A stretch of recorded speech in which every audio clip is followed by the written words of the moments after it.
schreibt doch letztens, weil wir jetzt gerade bei diesen tiefschürfenden Gesprächen sind, schreibt einer, also den Podcast hört man sich schon mal anhören, nicht sehr gehaltvoll, schreibt er, aber saulustig.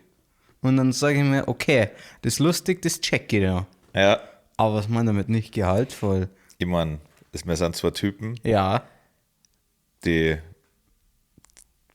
nicht einmal Z-prominent sind, Ja.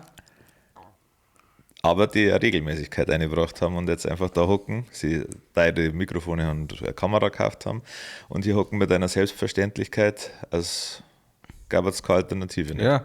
Wir sind Arbeiter, wir sind fleißig, wir sind hier jede Woche einen Tag da und machen Podcast für euch, nehmen das auf, schneiden das Zeug, machen daraus dann nur Reels, dass ihr eure tägliche Dosis in kleinen Häppchen kriegt und jetzt waren wir nicht gehaltvoll.